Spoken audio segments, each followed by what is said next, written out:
Penile cancer is a rare type of cancer that occurs on the skin or in the tissues of the penis. Most penile cancers are squamous cell carcinomas, meaning they originate in the flat cells that cover the surface of the penis. Although rare, penile cancer can be aggressive if not treated early, making prompt diagnosis and treatment essential for a good prognosis. Causes and risk factors. The exact cause of penile cancer isn't fully understood, but several risk factors are associated with its development. Human papillomavirus (HPV) infection. HPV, the sexually transmitted infection, is strongly linked to penile cancer. Certain HPV strains, particularly HPV 16 and HPV 18, have been found to increase the risk. Phimosis, inability to retract the foreskin. Men who cannot fully retract their foreskin phimosis are at higher risk due to potential buildup of smegma, the substance that can irritate the skin, increasing cancer risk. Poor hygiene.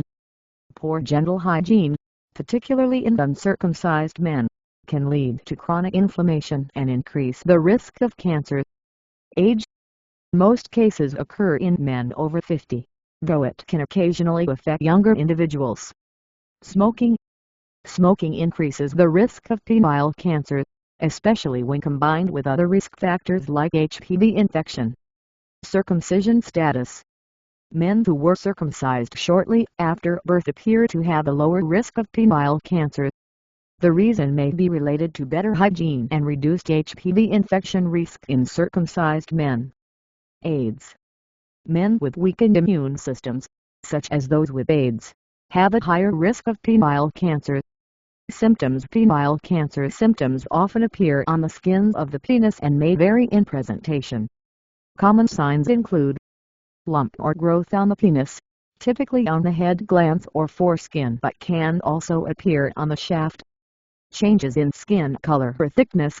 The skin may become thicker, develop a rash, or show areas of unusual color. Sores or ulcers. Persistent sores that don't heal are common and may bleed. Foul-smelling discharge. This may occur under the foreskin in uncircumcised men. Swelling in the groin area. If cancer spreads to nearby lymph nodes, they may become swollen. Pain or discomfort may occur in advanced cases. These symptoms can resemble other benign conditions like infections or lesions, so any persistent change should be evaluated by a healthcare provider. Diagnosis. Diagnosis of penile cancer typically involves a combination of physical examination, imaging, and biopsy. Medical history and physical examination. The doctor will examine the penis and ask about symptoms, focusing on any visible changes or abnormalities on the penis. Biopsy.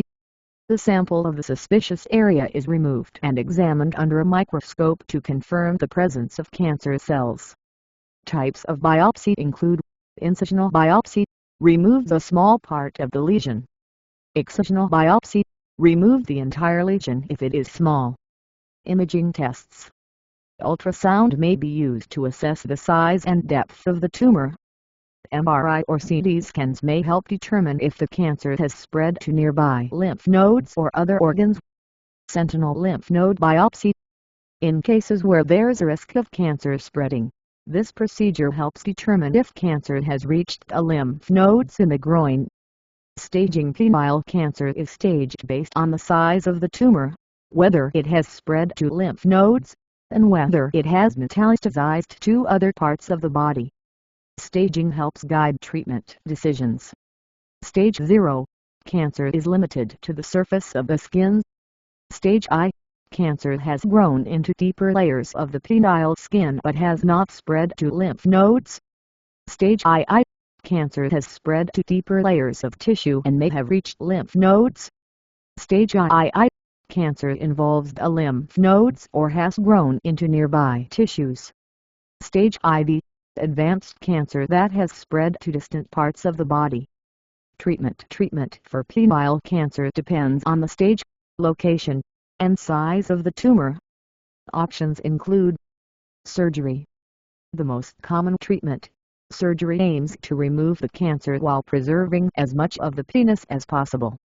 Types of surgery include Most surgery involves removing the cancer layer by layer and examining each layer under a microscope until no cancer cells remain. Excisional surgery removes the tumor along with some surrounding healthy tissue. Partial or total penectomy, if the tumor is large or deeply invasive, part or all of the penis may need to be removed. The partial penectomy removes only part of the penis, while a total penectomy removes it entirely. Lymph node removal. If cancer has spread, lymph nodes in the groin may be surgically removed. Radiation therapy. Radiation uses high-energy beams to destroy cancer cells and is sometimes used in combination with surgery or when surgery is not an option. It can be used to treat the primary tumor or nearby lymph nodes. Chemotherapy. Topical chemotherapy. In early-stage cancer, a cream containing chemotherapy drugs may be applied directly to the tumor. Systemic chemotherapy. In advanced stages, chemotherapy drugs are administered through the bloodstream to target cancer cells throughout the body. Laser therapy and cryotherapy.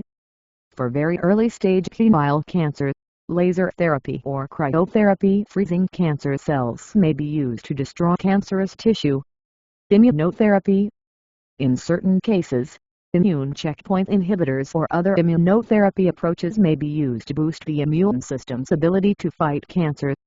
Complications. If left untreated, penile cancer can lead to serious complications. Lymphatic spread. Cancer may spread to the lymph nodes in the groin, making treatment more complex. Distant metastasis. Advanced cases can spread to other organs, significantly impacting survival. Psychological impact. Surgical treatment can affect body image, sexual function, and mental health, requiring additional support. Prevention. While not all cases are preventable, several steps can reduce the risk of penile cancer. HPV vaccination. Vaccination against HPV can significantly lower the risk of HPV-associated cancers, including penile cancer. Practice safe sex. Using condoms and reducing the number of sexual partners lower the risk of HPV and other STIs. Maintain good genital hygiene. Regular cleaning of the genital areas, especially under the foreskin, is crucial in reducing infection and inflammation risk. Avoid smoking. Smoking is a known risk factor, so quitting can help reduce the risk of penile and other cancers. Regular check UPS. Early detection of any changes in the genital areas, such as lumps or sores, is essential for prompt diagnosis and treatment. Prognosis. The outlook for penile cancer depends on the stage at diagnosis. Early-stage penile cancer has a good prognosis, with high survival rates if treated promptly. However, advanced cancer that has spread to lymph nodes or other organs has a more guarded prognosis, requiring aggressive treatment.